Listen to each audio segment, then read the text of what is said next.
But we've been on a series for the last 6 weeks going through the parables of Jesus, and about the kingdom of God. All the parables are him describing in great detail what this kingdom is like. And as we've talked about for the last 5 weeks, if you've missed it, please jump online and follow along with us. But we've been talking about really that Colossians 1, it says that we've been transferred from the kingdom of darkness to the kingdom of light.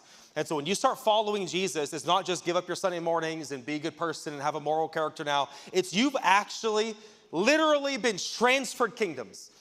And the parables are all about what this kingdom is about, what this kingdom is like. And so we've been taking one parable at a time. And there are 38 parables that Jesus tells throughout Matthew, Mark, Luke, and John. 38 parables. Of course, we can't go through all 38. But I've been taking one per category. If you take the 38 parables, they would all fall into, in my estimation, into one of these 8 categories. And I've been taking one per category that we would talk about. A couple weeks ago, we had a real lighthearted chat about eternity. If you were here for that, we talked about Luke chapter 16 and talked about eternity and judgment, how this all works. We talked about from Luke 15, we kind of did these two together about a community of kingdom of lostness and grace and forgiveness. That's one of many. Forgiveness from God to us and us to each other, how we operate in forgiveness. Stewardship, money, discipleship. We talked about discipleship a few weeks ago about the parable of the men that bought the field and thought it was worth everything. This is the parable on discipleship, how the kingdom is worth everything. If you're going to be a disciple, it's going to take over everything. We talked about the arrival of the kingdom, how the kingdom comes in our life. A while back, we talked about the yeast, if you remember that parable, how it works through our life, very slow. That's what the arrival, how the kingdom comes. And then last week, we talked about prayer, that we show up in a posture of faith, not a posture of pride. We show up in a posture of humility and what it means to be a person of prayer. So we've dealt with all of these. We have 2 left. And today, we're going to talk about money. Yep. Everyone's favorite. So today, we're going to talk about money. Next week, we'll deal with stewardship. And when Jesus talks about stewardship, it's not about stewarding your money. It's about stewarding you. We'll deal with that next week. But today, we're going to talk about money.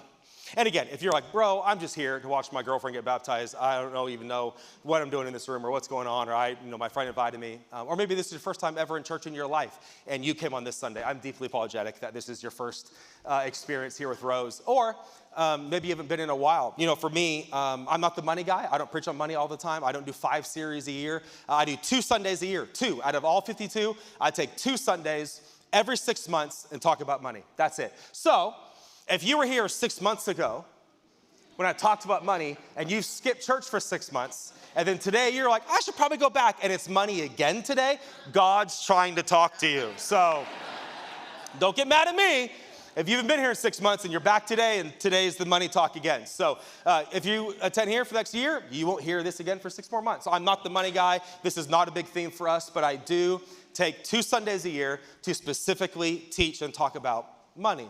Now, this is what happens every time. People proverbially grab their pearls, grab their purse, I don't want to talk about money. Because no one likes talking about money. It's sensitive, it's personal, and I get it. And every time that I preach on money, my texts are filled, my DMs are very colorful, my emails are long, and the YouTube prophets are out. The theologians of the world, all the theology people that believe they're theologians are all in the DMs, and it's always in caps. They always yell at me in caps, and it sounds something like this. Stick to the Jesus stuff. Well, if you want me to stick to the Jesus stuff, I'm going to preach on money 50% of the year. Because when you look at these parables, out of the 38, 16 of them are on money. 16. So if you want me to stick to the Jesus stuff, every other sermon for the next 12 months is going to be about money. No one wants that. But that's what Jesus did. If I spoke on money as much as Jesus did, I would not have a church. It would shrink. But Jesus's parables, his sermons, are heavily about money. Did you know that in the entire Bible, there are 500 verses about faith? 500. There are 500 verses about prayer in all of the Bible. There are 2,350 verses about money. That's not the Bible's way of saying money is more important than faith. That's the way for the Bible to say money matters so much to you and I, God has to talk about it that much and that many times. Money affects all of us. It affects our identity. It affects our world. It affects our friends. It affects doing business. It affects everything. And so money is a massive, massive aspect of the teaching of Jesus. So today, I'm going to take one of the 16 parables and teach on it today. Luke chapter 12. Are you ready? Yes. Some of you are like, no, I'm not ready. No. It's going to be good, I promise. And the end of the sermon is going to be way gooder than the beginning. And I promise it's going to help you. Luke chapter 12. Here we go. Luke chapter 12. I have a little pen. We're going to draw. We're going to learn some Greek today. We're going to talk about historical context. It's going to be really, really helpful. This is what Jesus says. Someone in the crowd said to him, being Jesus, "Teacher, tell my brother to divide the inheritance with me." Now, this is a younger brother talking about an older brother. Obviously, in context, the father and mother have died. All of the inheritance has gone to an older brother, and the older brother is not giving any of it to his younger brother. And now the younger brother's like, "Hey, Rabbi, tell my older brother to share with me." Jesus replied, "Sir," or man, "who appointed me to be a judge or an arbiter between you?" Then he said to them, "Watch out. Be on your guard against all kinds of greed. Life does not consist in an abundance of possessions." And he told them this parable. Fine, you want to talk about money? I won't fix your little petty brother issue. I'll talk about money, though. He told them this parable. "The ground of a certain rich man yielded an abundant harvest. He thought to himself, 'What shall I do? I have no place to store my crops.' Then he said, 'This is what I'll do. I will tear down my barns and I'll build bigger ones.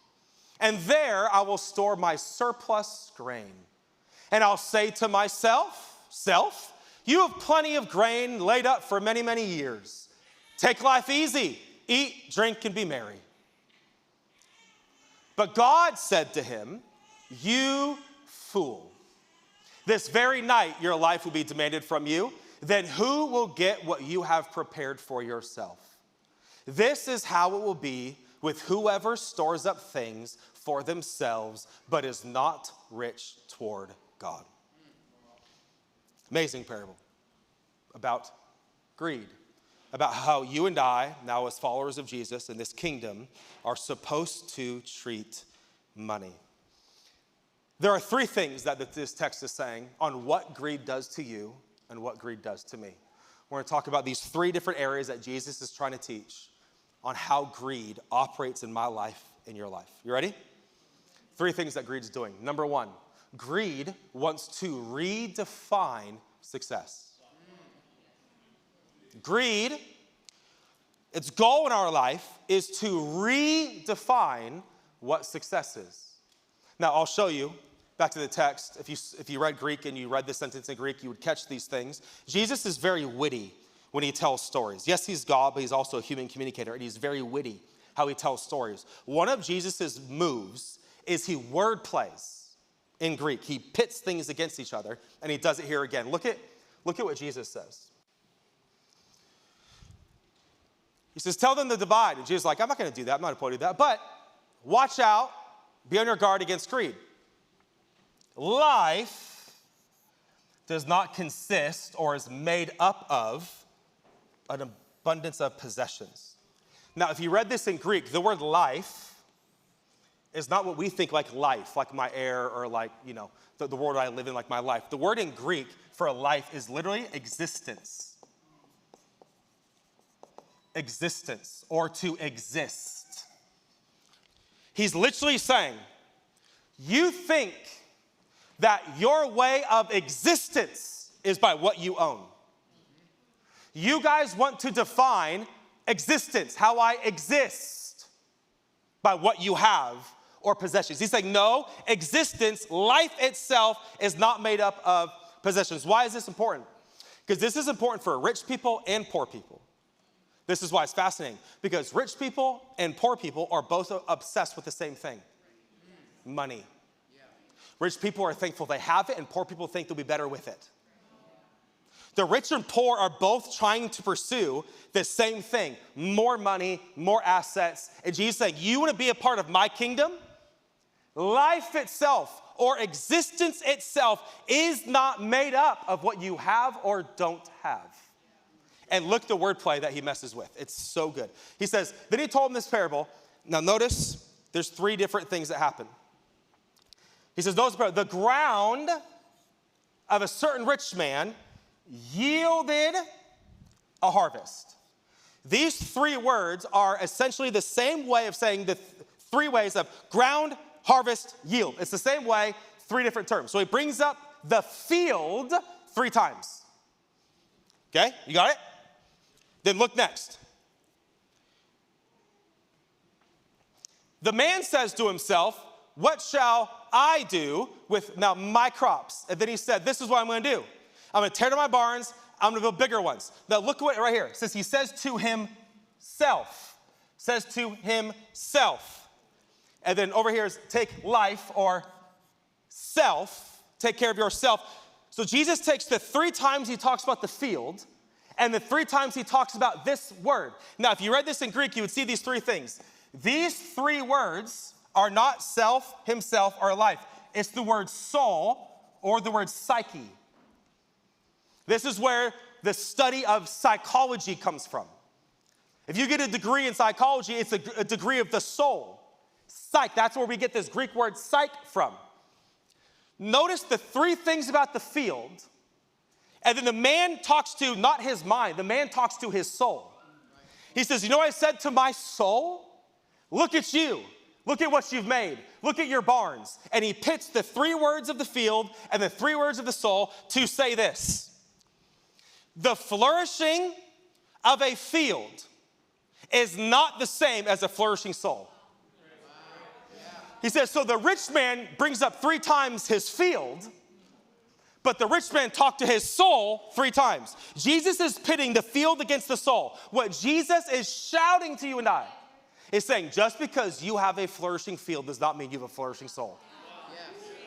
In other words, America or the West specifically, and even in this time, same, but more now, is that we define success on whose fields are bigger. It does not matter the state of your soul. It does not matter what's going on the inside. As long as you have a flourishing field, we think you have a flourishing soul. I'll prove it to you. Notice how we define Elon Musk or Bill Gates or Steve Jobs or whoever makes a ton of money, filthy rich people. We would say things like this. Wow, look how successful they are. Depends how you define success. So we look at that rich man who just made $2 billion, like, wow, that man is successful, but he's on his fifth marriage. His 4 grown children hate him.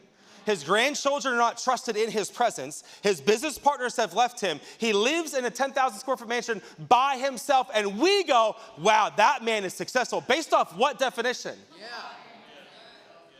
Because we live in a culture that makes money off your flourishing field. But the culture we live in does not make money off your flourishing soul. So no wonder they tell you the more flourishing your field is, the more identity you have, more success you have, better off you have, because Jesus is coming to say, you want to join my kingdom? Yes, I do, Jesus. What is it like? It's not a kingdom that celebrates the flourishing field. It's a kingdom that celebrates the flourishing soul. In other words, Jesus in his kingdom is redefining success. Greed, more money wants to define success for you. And greed would tell you a flourishing field is better than a flourishing soul. So, just real quick, how successful are you? I didn't ask how much money you have and how's your businesses and how's your 401k and how's your entrepreneurship and how's your degrees. And no. I'm saying if we want to define success as the Bible does, how is your soul? Because there are some people in this room and some people in the world that are only making $55,000 a year or $40,000 a year. And we would say, wow, they're really struggling and they're not really successful yet. Based off what definition of success? Because their spouse loves them, their kids love them, they're right with God, they're right with their friends, they have the best community, they know who they are, they have their what? Soul in order, but the world would say, well, they're not very successful. Yeah, in your terms. Because let me just remind you, the opposite is true as well. A flourishing field will never fix an impoverished soul. So some of you, like, I'm just not doing well in here, my soul. If I could just make more money, if I can go from 50 grand to 100, if I can go from 80 to 120, if I can just save some more bread, if I can just stack some more money, if I can just get a better car, if I can just get a zip code, I will finally feel. Friend, you think that your field is going to fix your soul? That's a lie of greed. That if you could finally get a flourishing field, your soul will finally feel. It is a lie that a flourishing field is going to fix your broke soul. This is why the rich and the poor are both obsessed with one thing. They think the flourishing field makes them better. If I just had more, I have nothing. If I just had more, I would finally. No, the first thing that greed is trying to do in your life is redefine success. Flip it on its head. Who cares about your soul? That's why Jesus says in Matthew 16, profound sentence. He says, if you've been in church, you know this. What profits a man to gain the whole world and lose his soul? Now, in Greek, it would read more like this, because it sounds different in English. It would more so read, what profits a man to profit from the world and be poor? Profit. But we use the word gain because it makes it better English-wise. But he says, why profit from profit, but lose the only thing that actually matters, which is your soul. The first thing that greed wants to do in your mind and wants to do in mine is redefine success. The second thing it wants to do is it wants to offer false security. The second thing that greed is going to do in your life and my life is offer false security. This is so good. Go back to the text. I want to show you two verses right here. Do you see? I say to myself, you have plenty of grain laid up, and this is like in the Greek, many, many, many years. You've made all this, you're good for years. Look at the next sentence, what Jesus says. You fool. You don't have years because you think money gives you control. The lie of greed is the more that you have, you tell yourself, I'm in control. I have many, many years now. Look at my barns, look at my excess, look at my grain. In other words, look at my 401k, look at my Roth IRA, look at my accounts, look at my properties, look at my assets, look at my possessions. If the economy goes sour, I have all this stuff. I can retire. I'm 30, I'm 40, I'm 50, I can retire. I'm set for years. And Jesus says, you're a fool. In other words, you think that money gives you control of your days? You think money gives you control of tomorrow? Oh, that's right. Money wants to make you feel like God. I'm in control. I have my future plan, my 10-year plan, my 5-year plan, my 20-year plan. Doesn't matter the economy, so-and-so leaves, but it doesn't matter. I have my life set. God will call that person a fool. That's strong language. A fool. Why? Because one of the main things that greed wants to do in your life and my life is offer you false security. Yes. That's why, friends, you wake up in a different mood when you get paid on the 1st. Man, you spring out of bed. Man, where is the new seasons? I got new seasons money today. You kidding me? Get that $13 smoothie. I got new seasons money. I got avocado toast money today. Make it a double. I'm good. Right? And then those with kids, by the 5th, you're like, where did my money go? You start going through your check, you're like, who spent my money? You ever have primnesia? When you show up to the front door and there's 2 Prime packages, like, who bought that? Babe, did you open? You're like, oh, I did buy that. That's right. Like, you just forget. Right? You wake up in a mood. Because you think that money you now have gives you security. And then the money's gone, and now you're anxious. You're irritable. You're stingy. You're angry. Because you actually bought into the American lie that the more money the more assets, the more possessions actually gives you control. Oh, Fred, it does not. Talk to some of the older people in the room when they had all their money in 2008. Assets and gone. Guys that were planning for retirement. I'm good. Oh, my security. You never had it. See, what's funny about you and I is we come to the altars and pray funny things like this. Lord, I'm here to give up control. Like you had it. Like as if you're giving up something he couldn't access. What you're doing is giving up the ideal of having control. But you never had it. But greed, more, money, assets, bigger barns, lures us into the idea, if I can just get more, I'll finally be secure. And then 2008 comes, or 2025 comes, when a gallon of milk is as much as college was in the 50s. And you have a kid or two, and then what? You lose control. But greed wants to tell you, stack it, make it, bigger barns, and you'll be in control of your days. And God's like, you're a fool if you think money gives you the power to determine your days. It offers false security. Why does that matter? Because you know this, right? The less control you feel, the more trust you need. So if your money, if your greed truly gives you full control, then why do you need God? You don't. Because you're in control. You got it figured out.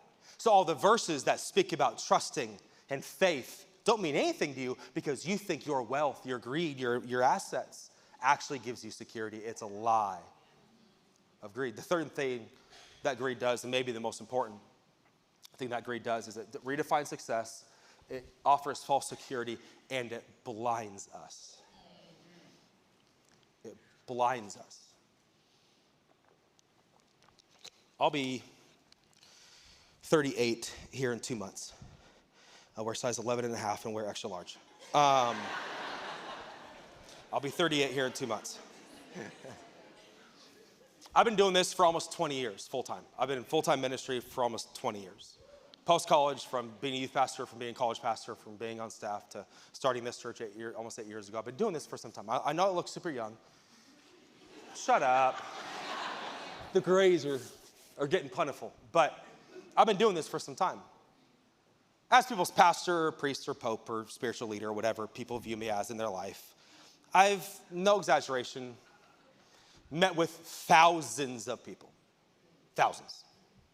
One-on-ones, phone calls, coffees, in my car, in my home, wherever. Thousands of people individually. People in those settings often would confess things to me about idolatry or, anger or lust or, resentment or bitterness or whatever. A lot of things people have confessed to me. I thought of this every day. Not one time in almost 20 years of ministry has anyone ever confessed greed. 0 people. No one has ever Pastor, I need to meet with you. Yeah, what's up? I'm a greedy person. Because greed blinds you to itself. No one comes to the altars going, I need prayer. Well, for what? Greed. Never happens. Because greed is so good at blinding us to itself. We redefine it as wisdom, as stewardship, as hard work. We just redefine what greed is because it blinds us. What does it blind us to? Mainly the number one thing in the whole text. How did this story start? A brother, younger brother, came to Jesus and said, tell my older brother, share with me. Right? Jesus says, I'm not going to tell you to divide. I'll talk about greed, though. So he hears the younger brother's plea, but he teaches on greed. So he's obviously hoping the older brother hears about greed. And what is the story? Oh, my God, go back. I want you to see it. Next, real quick. Just real quick, just look at, he said to himself, what shall I do? What shall I do? What shall I do? I myself.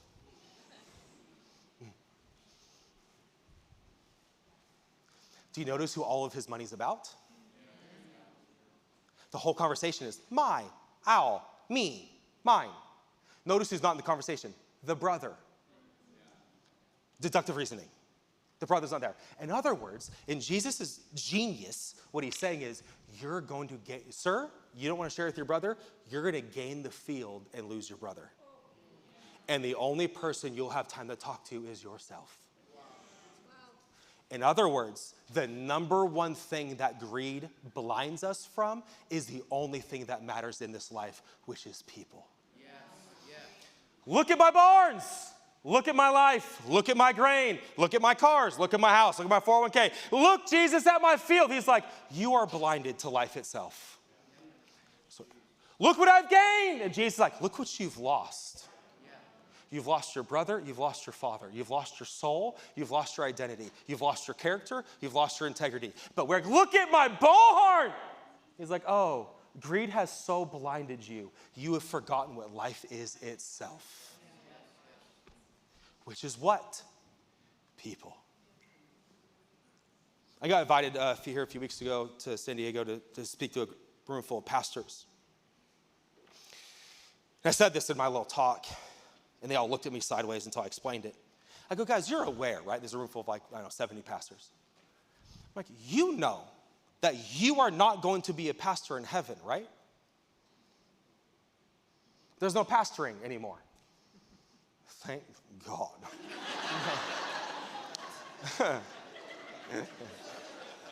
Can't wait.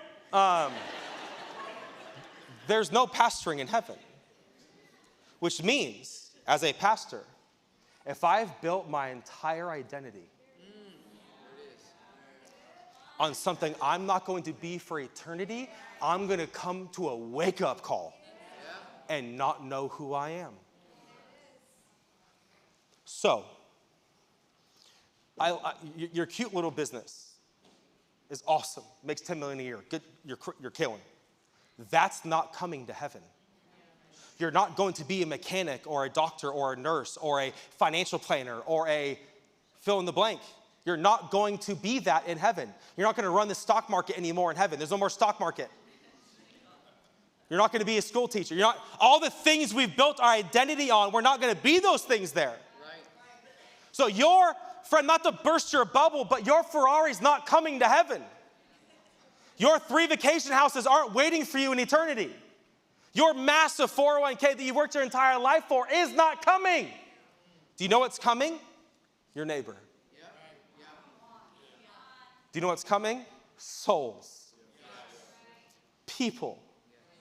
The only thing eternal on this planet are the souls in it. Not the cars, the homes, the money, the bank accounts, the businesses. That's not coming. I love that you care about your business. You should. But eternally, the souls near you are more important than the business you're running. So the number one thing that greed blinds us to is what life actually is. Now, as we wade further into this very fun conversation, the million-dollar question is then, when does it become greed? Yeah, that's really good. Because money's relative. Wealth is relative. If you make $150,000 in Portland, if you're in this room, you make 150 grand, you're probably doing pretty well. If you're married, have a few kids, you're doing fine. You probably have a good house, you probably can pay your mortgage, you probably have a car or two, probably go on some nice vacations, your kids probably go to the school of your choice, you make 150 grand, you're probably doing pretty well. If you make $150,000 and go move to San Francisco, you're homeless. I have friends that live in San Francisco. His rent for a 2-bedroom, 2-bath is $9,500. Hong Kong, New York, LA. Like if you live in those cities, if you don't make 300 or 400 grand, you don't live there. You are dismissed from the city, willingly or unwillingly. So if you make 150 grand here, you're doing all right. Go live in San Fran, you're not wealthy. You make 150 grand here, you're doing okay. You go move to Louisiana, you make 150 grand in Louisiana, you are a king. Houses in Louisiana cost $6 a bag of chips and a handshake. Like, you make 150 grand in Louisiana, you are killing. So again, wealth is relative. That's why in all of the Bible, you're not gonna find one detail about numerical greed. If you make 6% over the average, greed. Well, that's easy. No, there's no number. There's no number to make, to not to make. There are no stats about greed. It's all about the heart of greed.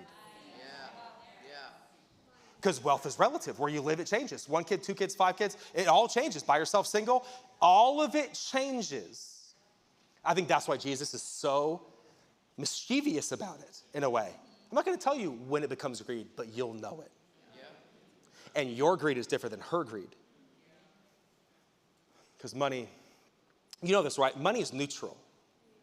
Money doesn't have a moral to it. Money has no character. Money takes on the character of the one who holds it. You know this, right? Money does not make people evil. Evil people started showing you who they were with their money. They were evil before they got the money. Money does not make you into something. It exposes who you really are. There's some very, very wealthy people in the Bible that are very righteous. It's so cool. In the book of Luke, we're in chapter 12, go to chapter 8. There are 3 women who are so filthy rich. Shout out to the women. Okay, 3 of you, whatever, fine. 3 women follow Jesus everywhere and pay for everything. All of his food, all of his lodging. 3 women, most likely single women, filthy rich, follow Jesus and pay for everything. And they're seen as what? Righteous. So wealth is not evil. Abraham, filthy wealthy, righteous. Job, multi-billionaire, righteous. Theophilus, who the book of Acts and Luke are written to, a filthy rich businessman that helped start the book of Acts, righteous. And then there's the most evil people that the Bible calls wealthy. So in other words, wealthy or money is not evil. It's the hands in which it becomes in your life. Because maybe like, so is pursuing money bad? Like, I'm trying to make bread around here. I'm trying to stack my money. No, actually there's another parable in the book of Matthew 25, profound parable. We won't get to it in this series, where Jesus says, I gave you 5 bags, you 3 bags, you 2 bags of gold, money, and I'm going to come back and ask you, what do you do with it? The man with 5 said, I doubled. Jesus didn't say, what a greedy man. He says, well done, good and faithful. Yes. To the one that went from 2 to 5, well done, good and faithful. To the one that did nothing and hid it, you evil and wicked servant. So Jesus is not against the pursuit of wealth, doubling down and being a good steward. Furthermore, he actually expects it. So money is not evil. It's what it does to your soul and to your heart, and what you do with it is what? Greed. Greed starts doing these things to our heart. It blinds us. It gives us false security, and it redefines success. So, what do we do? Go back one, I think in the first slide, please. Look what Jesus says to do. Watch out for it and be on guard against it. Yeah. Profound. He doesn't say pray against it. He says guard against it. He doesn't say pray it away. The word guard is the word boundaries. He literally says, if you don't want to be a greedy person, set up boundaries. Yes. Set up a fence. Guard against it. Well, how do we guard against it? It's not rocket science. It's called generosity. Generosity is the guardrails. It's the protector of us becoming greedy. Let's continue on our triad conversation. What do you mean to be generous? Who should I be generous to? How should I be generous? In an academic term, I'm going to intertextually bring all 16 parables together and teach you real quick on what those 16 parables teach you and I on how to be generous. Ready? Number 1, to be generous toward God and his kingdom. First and foremost, to be generous toward God and his kingdom. This is speaking of the local church. This is speaking of the kingdom at large. That we are generous. The Bible calls it tithing, which is 10%. Now, again, I say that and the YouTube prophets start yelling at me. Tithing is not in the New Testament. It is. Please read it. Jesus specifically teaches on it twice. But you're right, it's not a ton. What's more in the New Testament is this language of generosity. Be generous. Live a generous life. Be generous people. I don't know about you, but I didn't know that generous meant less. Generous means more. So tithing, Jesus says, is the training wheels of faith. That's Old Testament. Tithing should be so easy for us. We should be more than tithers. We should be generous.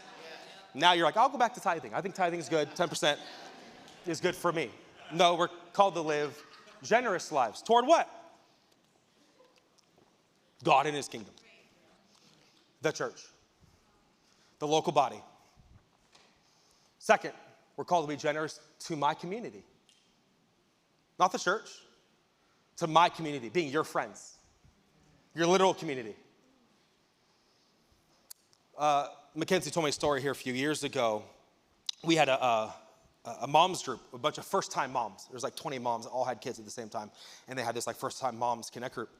And one of the ladies in there was a single mom, father not in the picture at all, and was not able to financially buy a stroller and buy a crib and buy a car seat. Like she was just not able financially because the man was not helping out. The next week, all the moms got together and they all contributed, I think it was like $800, and bought a stroller, a car seat, diapers, a bag, and showed up to the next connect group and said, here you go. Yeah. The church didn't step up, the community did.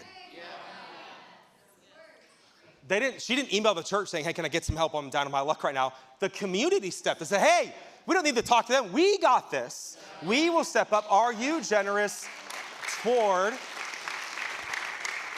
your community? You know what's fascinating? Generous people are never lonely. You always want to invite them out to the meal. Wait, who's coming? So-and-so? Hey, I don't want the side salad. Can I get a steak and a double? And can I get, like, when you know so-and-so's coming, they're probably paying for it. You want to live more because they're being generous and they're going to pay for it, right? Like, you want the generous guy to come on the vacation or be at the meal. Generous people are never lonely. Stingy people are, though. No one wants this person. Hey, are we all splitting? Yeah. Sorry, like I forgot my wallet. Now we live in the day and age of Cash App and Venmo. But, it's not working right now. My phone just really. I don't know. I'm not trying to be too aggressive today. But have you ever considered that you might not, should I say this? You might want to consider you've started not receiving invites because you're stingy. Because every time you show up, it's, can you help? Can you pay? You got me? Do you ever show up in the generous spirit? I got you. My turn. I got it. I'll get the next round. I'll pay for that. I'm good. Let me help. Hey, are you not just toward the church? Are you generous toward your community? Or are you still riddled with the poverty mindset? I'll never have enough. No one helps me. I need help. There are some seasons of life where you need help, but you can't perpetually live in the poverty mindset that everyone is there to help you and serve you. At some point, we need to graduate into, I've been helped, I've been in that season. Now it's my turn to be generous toward my community. Third way the Bible wants us to be generous is toward the poor. Toward the poor. And I don't mean just the homeless man on the street by your house. I don't mean just the person living in a tent at the park, which that of course applies. But those that are in need, those that would be poor, that we can step up and help. Because these people can be generous back. These people can't. And it's really, really good for you to practice generosity expecting nothing back. There's no reciprocity. There is in these, there is not here. To be generous. Now, stay with me. Is this okay so far? Yeah. Look at this. This is my thoughts. typically, boomers are generous here. Upper millennials are generous here. And Gen Z and Gen A are generous here. Most 23 and unders, I'll give everything to the poor, but I don't trust this. And I don't trust you. Boomers are like, God deserves everything. You have enough and I don't. You need to figure this out.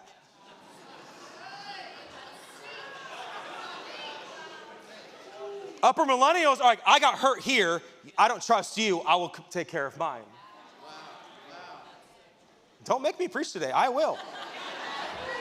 I know we're having a little teach session, but I will preach. So this is my question. What area of your life are you greedy in and what area are you generous in? So some of you are like, I'm so generous toward God. Awesome. What about your friends? And what about the poor? Some of you are like, I give everything to the poor. 50% of my paycheck goes to the poor. Awesome. What about God? Some of you are, I take care of all my friends. I pay for the flights. I pay for the food. If you are my friend, I got you. Awesome. Be my friend.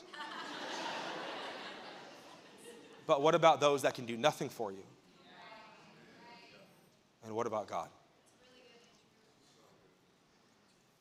This is what's hard in deeper faith is you can celebrate your generosity in one area and be blind of your greed in the other.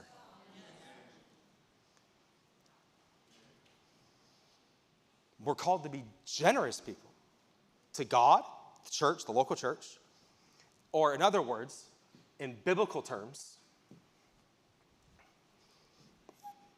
this is called tithing.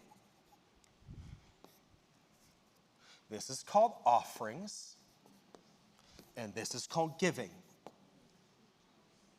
God deserves your tithe, your friends deserve your offerings, and the poor deserve your giving.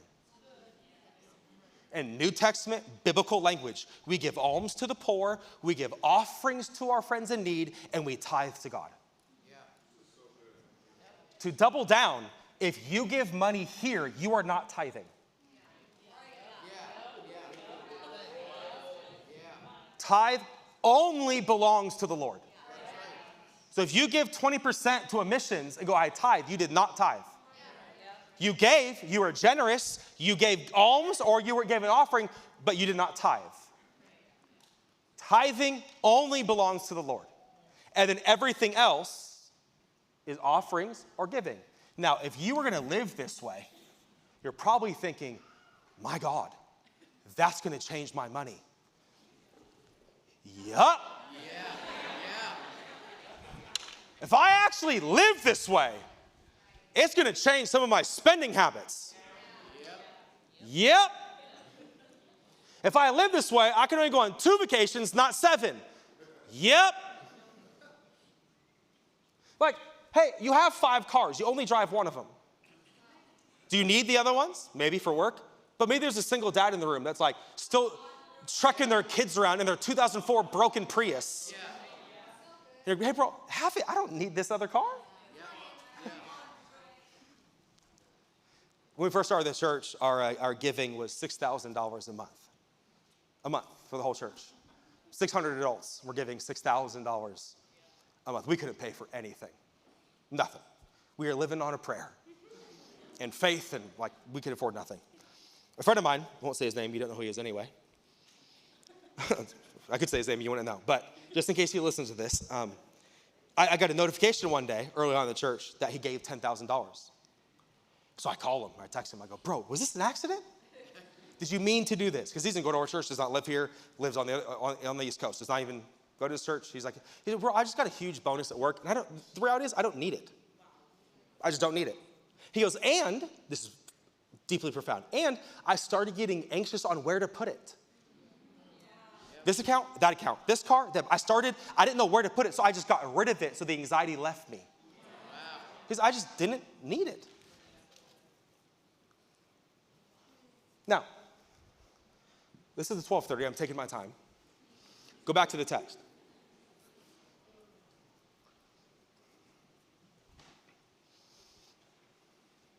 Go to the next screen. Let's start there.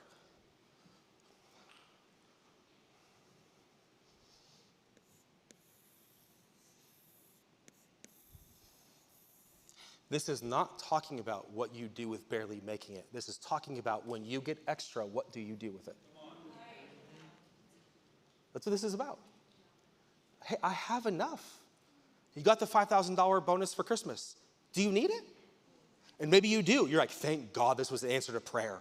I can send the kids to school. I can buy some new shoes. Then spend the $5,000. This is not about if you are barely making it, give the rest away because you're suffering anyway. Might as well continue it.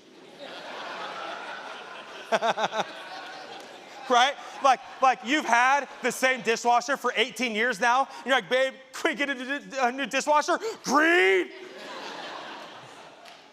This is talking about when you get extra. You're like, I have my barns. I'm taken care of. I don't need a bigger barn. My surplus. What do you do with it? Is your first thought, what can I spend and what can I get? Or who can I help? Can I be extra generous toward God? Tithe more? I can be generous toward some friends. I had a friend that, need a new car. I can pay for that.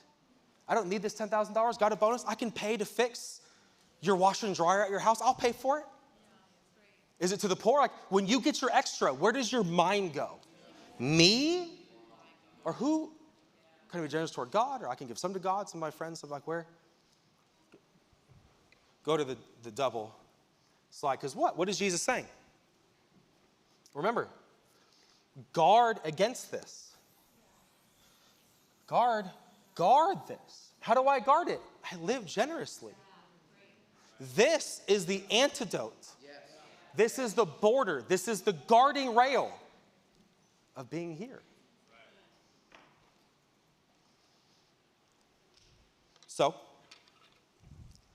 my iPad died a long time ago, so I'm doing this all from memory.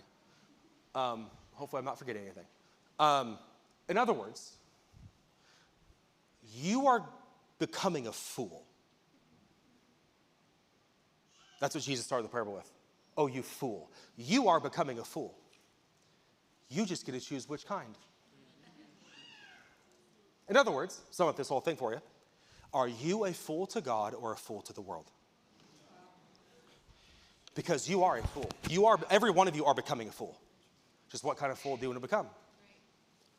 Because there's people in the room today, and has been all day, some have talked to me afterward, that have a lot of money. You make $500,000, $600,000 a year, $1 million a year. Maybe you're retired, but you made your $10 million and you have it all. There's a lot of people in our church that make or have made a lot of money. And if they went to their CPA or they went to their financial advisor saying, I don't need this other $2 million, I'm just going to give it away. I don't need it. Your CPA or your financial advisor is like, no, you're a fool. We can double down. You're right, I am going to be a fool, just not in your eyes. Yeah. Or you can stack it all and have God think you're a fool.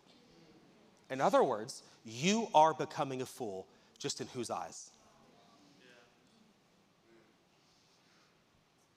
You are a fool. But you can be a fool to the world and give it all away and be wildly generous. Do you know what's crazy? Is if we took the 5 richest people on the earth, we would fix the entire globe. If we got Elon's money, Bill Gates' money, Steve Jobs' money, he's gone now, but all the money in that account. If we got Oprah's money, I don't know, just 5 or 6 of them, we could fix the world. You understand that, right? Like I love Josh and Caitlin, and Josh is an amazing business mind who does really, really well for himself.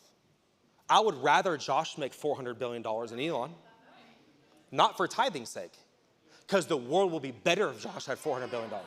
So if money's going somewhere, I pray to God it lands in the hands of righteous, integrous, character, kingdom-minded people.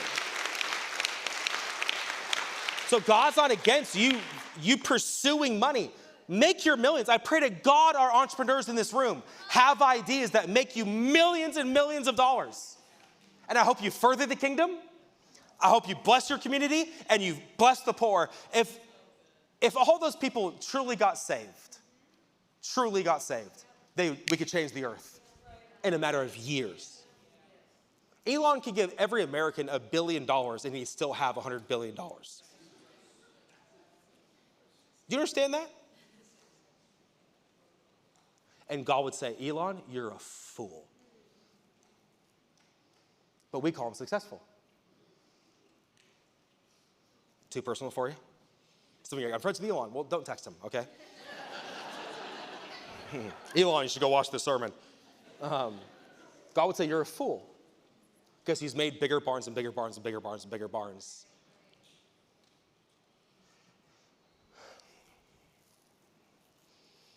In other words, I'm almost done.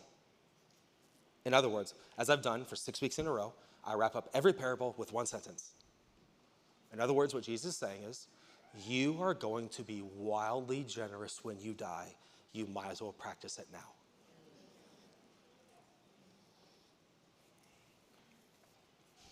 This watch I'm wearing, I wear it every once in a while. Don't wear it all the time. It's my dad's watch, who, if you don't know, just passed away in May.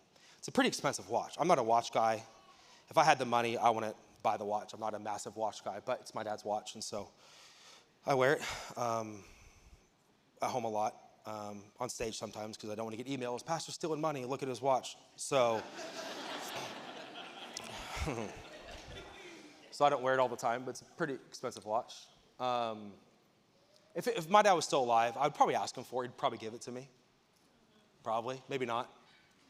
Last weekend I was wearing that black sweater. That's my dad's. So I've started getting some of his clothes, and I have stole a bunch of stuff from his house, and so I have all his books and whatever. I'm accruing some of my dad's stuff. And now, he probably would have given it to me when he was alive, but now that he's gone, guess who he left everything to? Me and my mom and my sisters. And in other words, you're going to be wildly generous when you die. Christians just practice it early.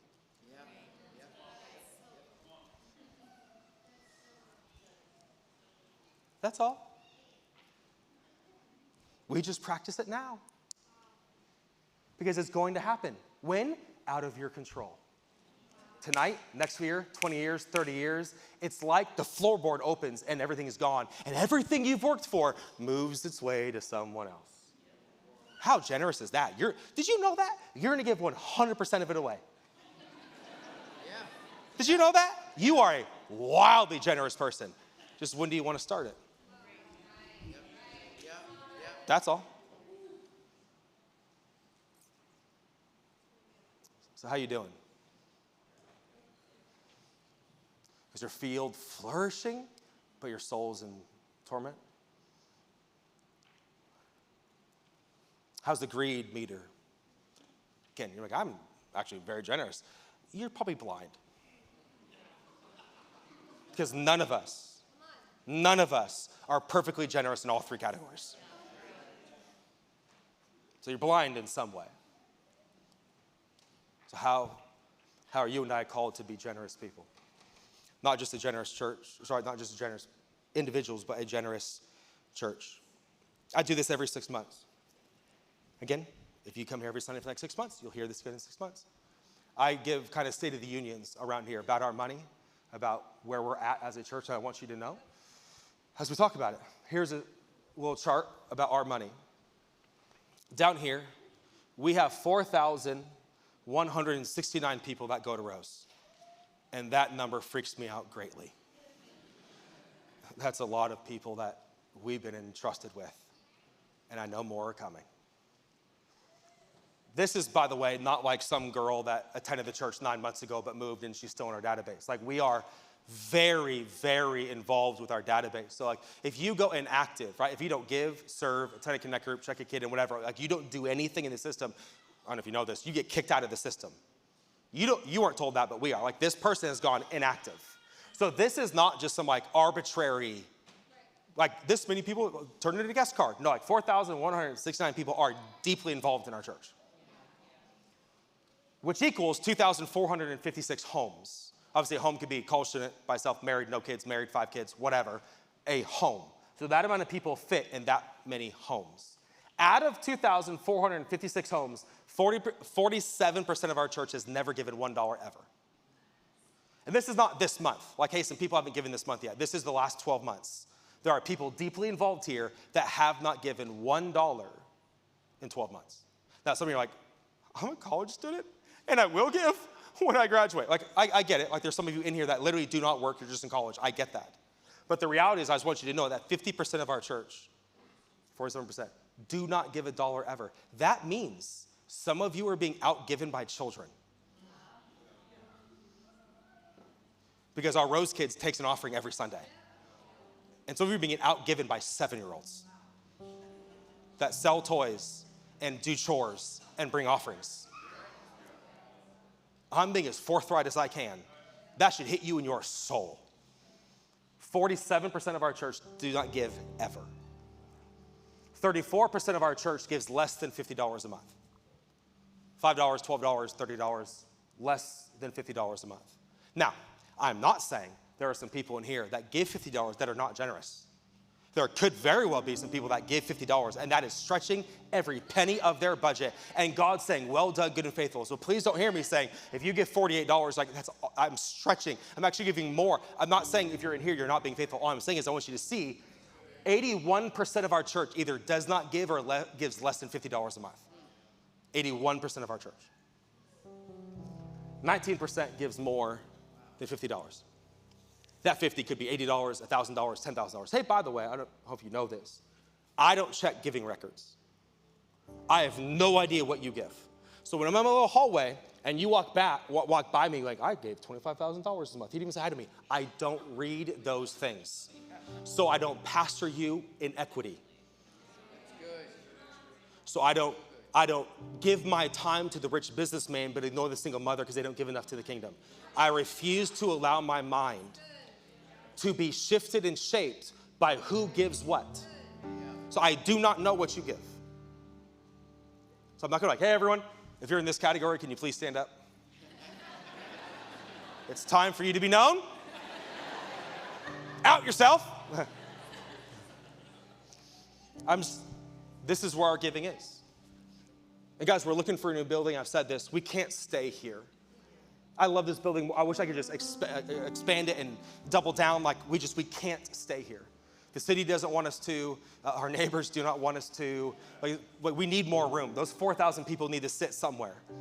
And so we need a bigger building. But that's going to take $8, $10, $12, $15 million for us to sell this building, buy a new one, renovate a new one, move. Like it's not going to take a couple thousand. It's going to take $10, $12, $15 million to do what we need to do. And the reality is there are people in our church that have it.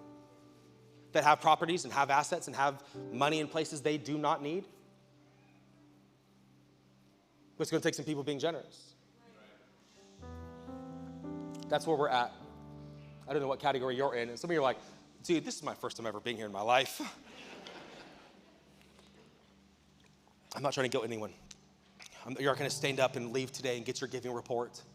Josh is going to play the piano while we show a Sarah McLaughlin video and have some puppies and everyone, do you want to adopt a puppy and how do you feel? And like, I do not care about that. I'm not trying to manipulate anyone. I'm just trying to show you this is where we are at. Yes. And we have a long, long way to go. Because there are some buildings that we could buy. We just can't afford it.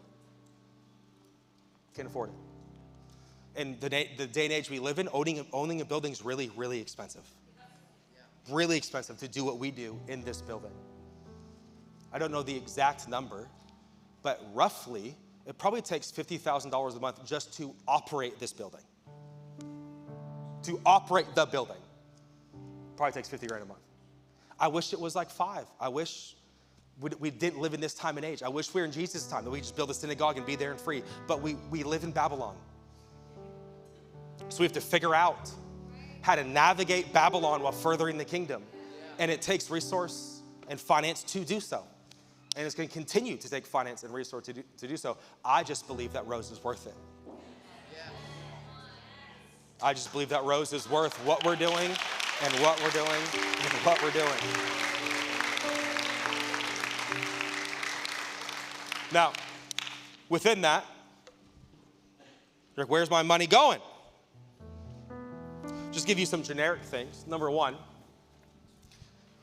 in the last 12 months, this is not the last 8 years, this is not for perpetuity, this is just the last 12 months, we have given away $200,000 in the last 12 months. That's the people in need, that's what church in Brazil, that's a ton of different things that we've given just in money, just in monetary terms, $200,000 away in the last 12 months. We serve at Portland Rescue Mission every month. At the harbor, there's a ton of guys that have graduated from the harbor, are sober, and serve on our team now. And so we are highly involved in the harbor, and we're there every single month. We serve at Night Strike every single month underneath the Portland bridges. We serve at Ronald McDonald House every single month, which the Ronald McDonald House is those that have children in the hospital at Randall's. They live in the Ronald McDonald's house, and we go there every month and serve them food, cook them meals, pray for them, hug them. We're there every month with all those families. We do street ministry all the time, once a month. We make sandwiches here, make food here. We go downtown and serve and love and care and feed. We do Project Lemonade every single month, which is Project Lemonade is a company that helps with foster care. I don't know if you know this, but Oregon is one of the highest foster care systems in all of America.